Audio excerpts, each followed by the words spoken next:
Good group. Yeah, really good group. All right. Good morning. It's a high honor and a distinct privilege to stand here today with members of the House Democratic Caucus, who I want to thank for their grit, for their strength, for their intellect, for their heart, for their soul, and for their fight on behalf of the American people. We are in this fight until we win this fight for their people.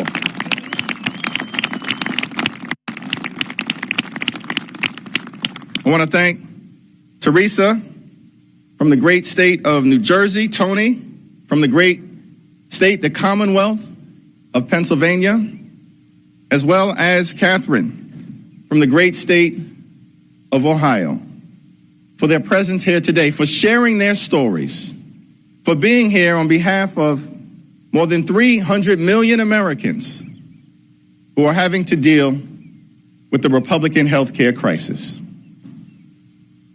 Mr. President, allow me to reintroduce myself. I'm the House Democratic Leader. Our caucus is 217 members strong. We serve in a separate and co-equal branch of government. We don't work for you, we work for the American people.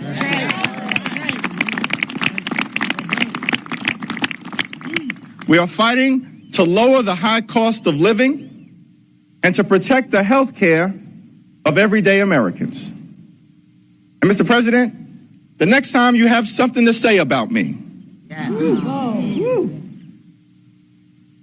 don't cop out through a racist and fake AI video. When I'm back in the Oval Office, say it to my face. Say it to my face.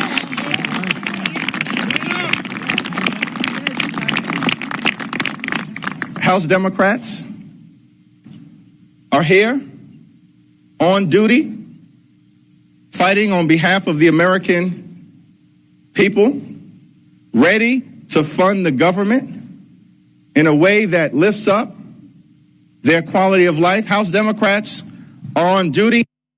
House Republicans are on vacation. Amen. Shame on them. Shame. For being on vacation all across the country and across the world on the eve of a government shutdown. We're on duty, they're on vacation. They're on vacation because they'd rather shut the government down than protect the health care of the American people. That's unfathomable. That's unacceptable.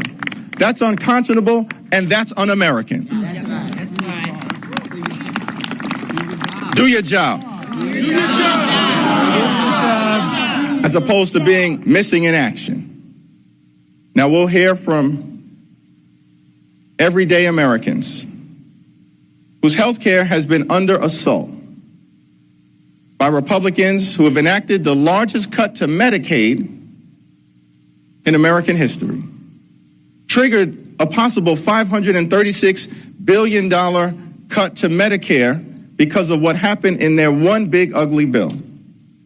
Hospitals, nursing homes, and community-based health clinics are closing all across America, in rural America, in urban America, in the heartland of America, in small-town America, in black and brown communities all across America because what Republicans have done in terms of this healthcare crisis that they've created. And in just a few days, notices will go out to tens of millions of Americans because of the Republican refusal to extend the Affordable Care Act tax credits, which will result in tens of millions of Americans experiencing dramatically increased premiums, co-pays, and deductibles in an environment where the cost of living is already too high. Our position is a simple one. Cancel the cuts, lower the costs, save health care.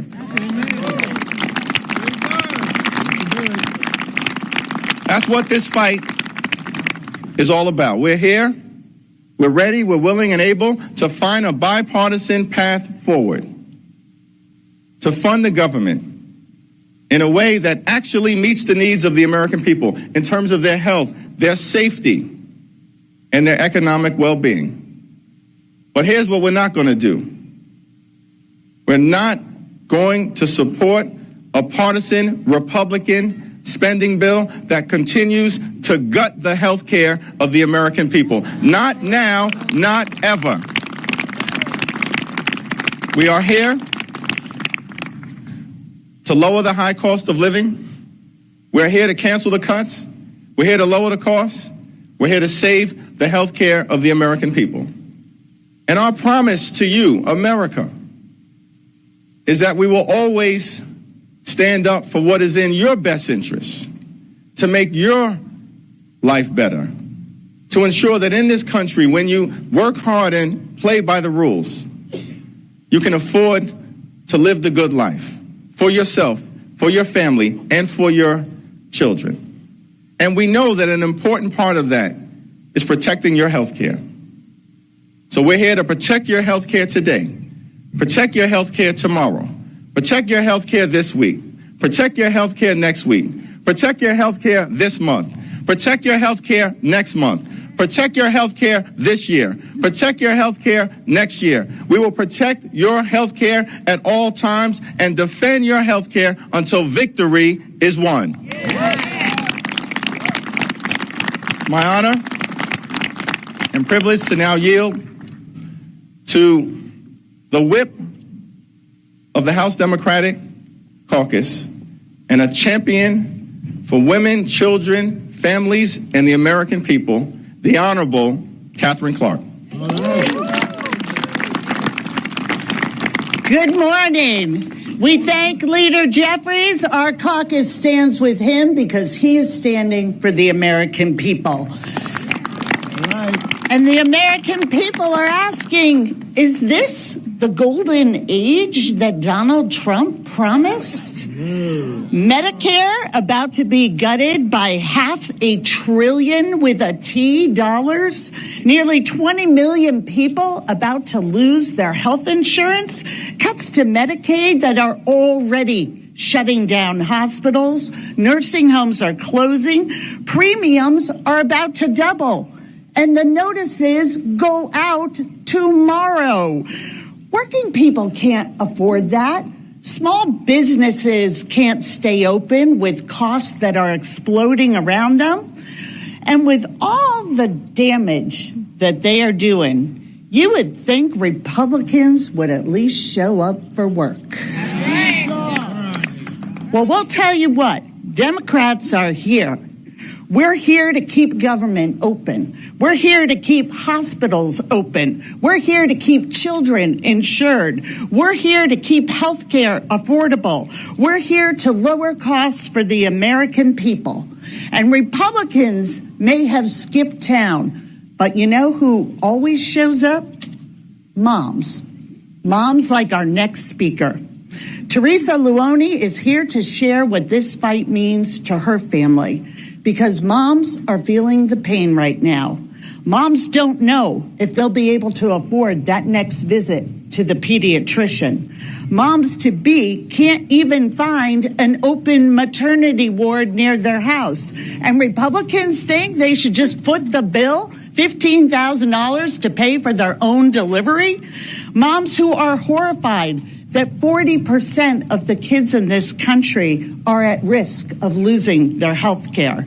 So, Teresa, we thank you for being here on behalf of all moms, for showing up, for speaking out, and for sharing how these cuts will impact your two boys.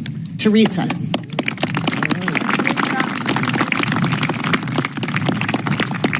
Good morning. And thank you, Leader Jeffries, for standing with families like mine today.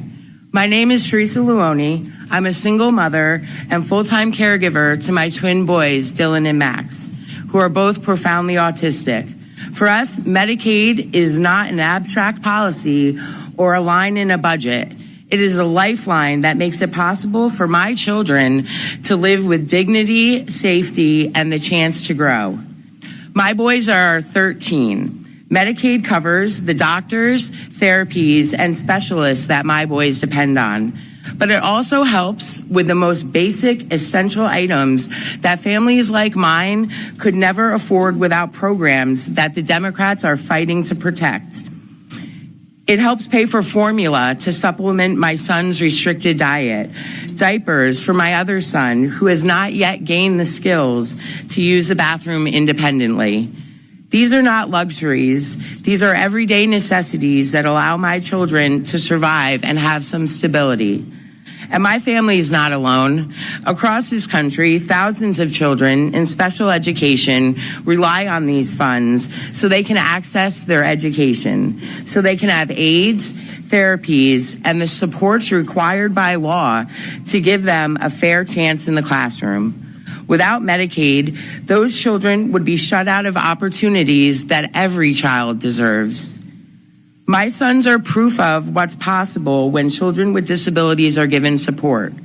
Max, though he is pre-verbal, has taught himself math skills and how to read using closed captions on YouTube, and he's a true tech whiz.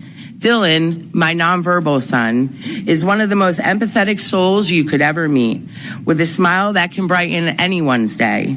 He loves to help with chores, especially landscaping and gardening. With the right supports, every person has gifts to contribute to our society, and I firmly believe this.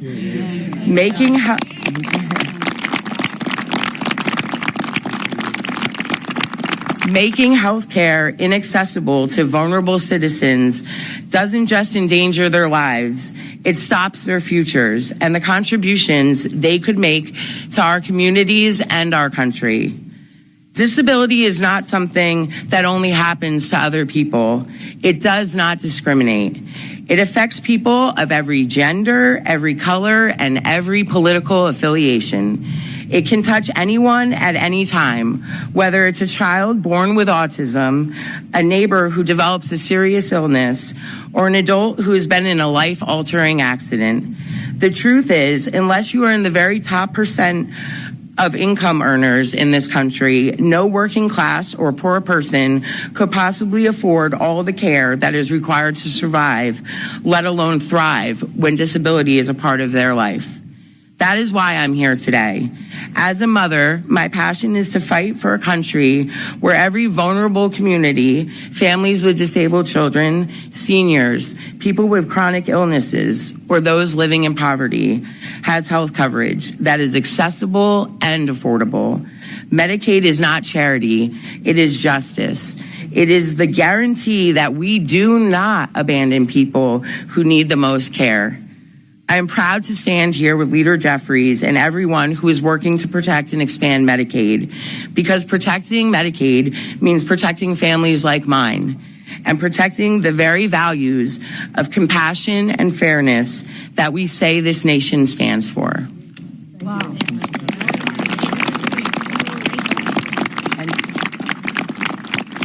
And now we're going to hear from Tony.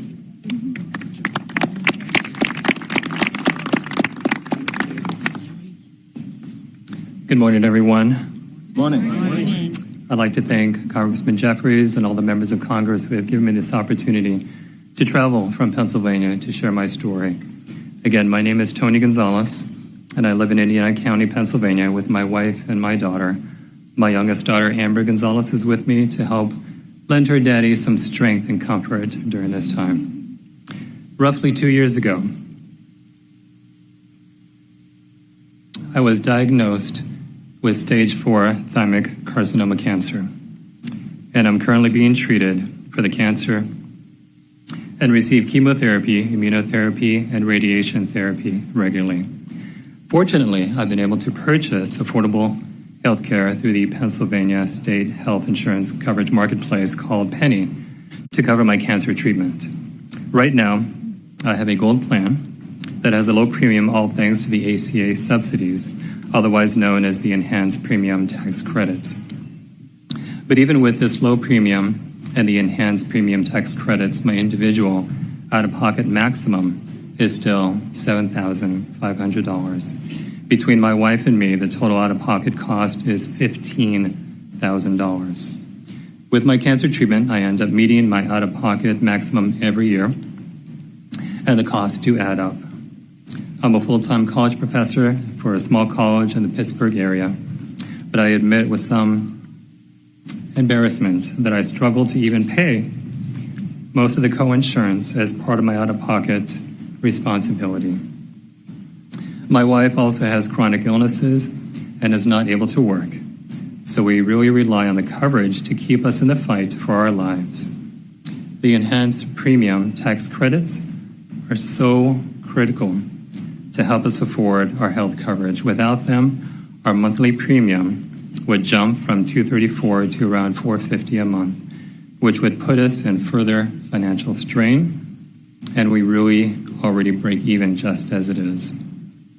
We want to be responsible and pay for our health care, but if premiums go up or we lose the enhanced premium tax credits, we'll have no other choice other than to drop our coverage altogether or purchase a plan with a higher deductible and out-of-pocket maximum that won't meet our needs.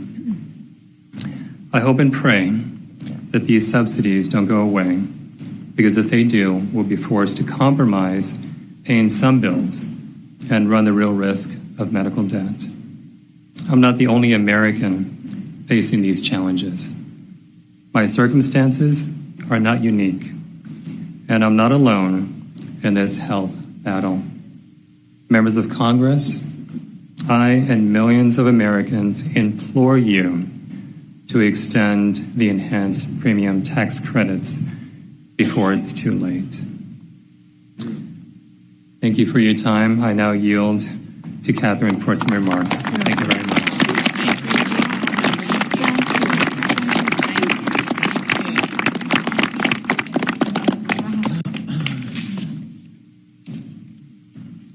Good morning. Morning. My name is Catherine Henderson, and I'm a surgical oncology nurse at The Ohio State University Wexner Medical Center, James Cancer Hospital. I am also proud to say that I am a member of the Ohio Nurses Association, where I am the Health Policy Council Chair, which is an affiliate of AFT. I am here today because I can't remain silent when it comes to protecting my patients and their health. I am here today for my colleagues, near and far, who have committed their entire careers to a cause greater than themselves. Here are the facts. This summer, Republicans in Congress and the Trump White House enacted a big, ugly law that slashed Medicaid and ended health care tax credits for working families, all to fund tax breaks for the wealthy. And the result? A full-blown health care crisis. Up to 15 million people could lose their coverage. Hospitals and clinics will be forced to close or cut essential services.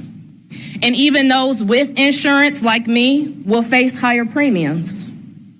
It could literally mean choosing health care or rent or groceries. And hospitals aren't just health care, which we all know is a fundamental right. They're economic anchors. When a hospital or clinic closes, the whole community feels it. The ripple effects, jobs disappear, schools and small businesses also suffer. The impact here is clear. If this crisis isn't resolved, these places increase burdens not only on patients, but the remaining communities to provide care where the capacity and nurses are already stretched thin. At the James, we take care of patients from across the country. Without insurance, I worry that someone's mother or father or other important family member would have to forego preventative treatment or further cancer treatments. Regardless of your political party, everyone knows that cancer doesn't discriminate and early detection is life-saving. In other words, no one will be spared from this hurt if Congress fails to act. Now we face the looming threat to shut down the government and lay off workers rather than working together to protect Americans' health care. Republicans control Congress and the White House. If the government shuts down, it's because there was a choice made. One that prioritizes politics over protecting health care and keeps our costs from rising.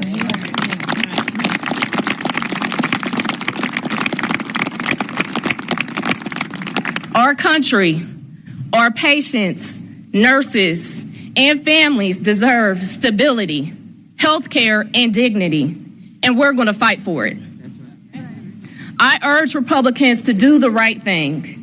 Work across the aisle to find a solution, one that protects health care, lowers costs, and keeps the government open. Thank you.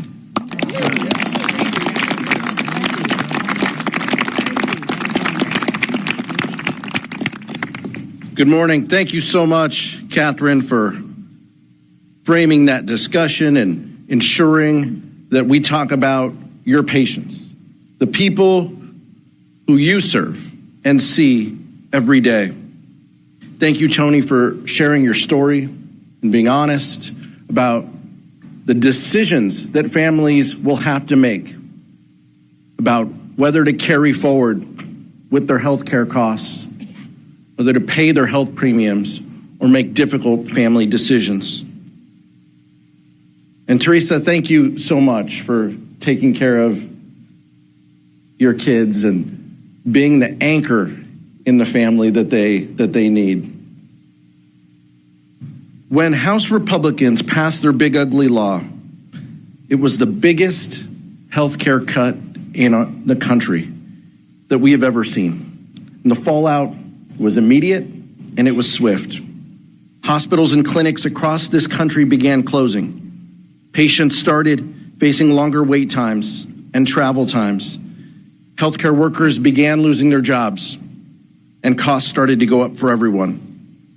At a time when Americans continue to struggle to afford everyday needs because of Donald Trump's tariffs, Republicans voted to take healthcare away to make it an expense out of reach for so many. Damage has been done, but Republicans can still change course. Republicans control the House, they control the Senate, and the White House.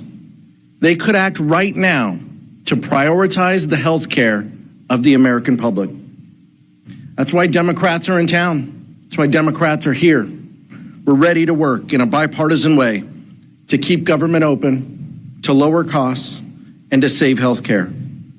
For months, we have been sounding the alarm that the Republican healthcare crisis that has been manufactured by House Republicans needs to end. Democrats know that unless Congress acts right now to extend the Affordable Care Act tax credits, the dual health care and affordability crisis will continue to get worse. These credits make health care less expensive for millions of Americans when they otherwise wouldn't be able to afford it. Democrats are giving Republicans the opportunity to do the right thing, a second chance to fix the crisis that they've created. Unfortunately, it seems Donald Trump and his Republican henchmen are hell-bent on pushing us toward a government funding shutdown rather than saving health care for their constituents. We implore our Republican colleagues to change course, abandon that approach, put people first, cancel your vacation. Cancel your vacation. Cancel these cuts. Lower costs. Save health care. Work with us. It's what the American people want. We will continue to work to ensure that Americans have the health care that they deserve, the health care that they've been promised, the health care that they have come to expect, so they don't have to make difficult decisions that affect their families, that put their communities in jeopardy. So healthcare clinics don't close and more hospitals don't close their doors. That's what we're fighting for. If this shutdown continues, this will be on the Republicans. Republicans in the Senate, Republicans in the House, Republicans that occupy the White House.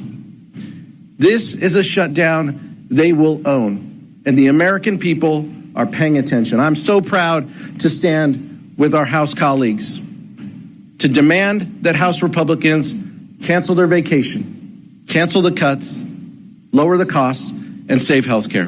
Thank you so much.